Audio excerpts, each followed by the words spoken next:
The Winter's expansion for Resident Evil Village. This is a weird one. So let's start with the story. In the Winter's expansion, you'll be controlling Rose, who is Ethan's daughter. Apparently she has weird magic powers and she wants to get rid of them because she can't make any friends at school. What if there were a way to get rid of your powers? I'd get rid of them in a heartbeat.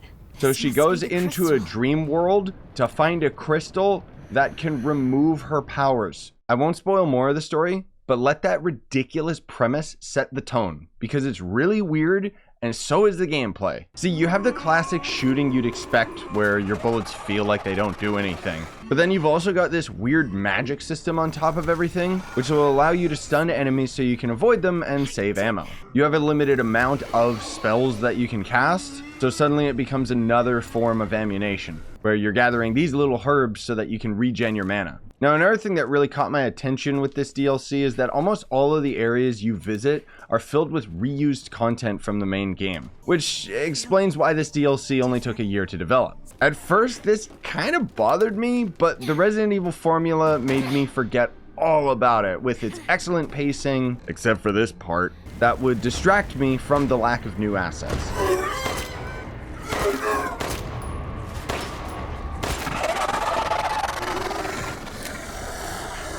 My one major complaint is that this DLC is very short considering the price. But technically, that's because the story of Rose is actually just a small part of the DLC. You'll also get the ability to control certain boss characters in the mercenary mode, which is kind of a wave defense. You'll also get the third-person camera perspective. As much as I enjoy the third-person camera, you can totally tell that this is a first-person game first that added a third-person camera option. It's immediately apparent the game wasn't designed around it, and a lot of cutscenes will actually still force you to be in first person. I do enjoy the third person mode, however, it is a bit wonky. You're not going to get the same quality that you would get from, say, Resident Evil 2 Remake third person camera, but the Winter Expansion DLC does get the job done. Overall, I was surprised how much I enjoyed the Winter's Expansion and would give it a solid 4 out of 5. I don't know if the DLC is 100% necessary, but it does definitely have some standout moments. Don't look away. I won't look away, don't worry.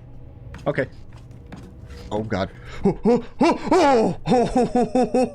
That said, I don't think this DLC is for everybody. I was able to beat the Rose story in under 3 hours, which is pretty pricey for $30. But if people are willing to spend $40 on Stray, which is a 4-hour game where you hold up on the analog stick, Winter's Expansion is pretty great by comparison.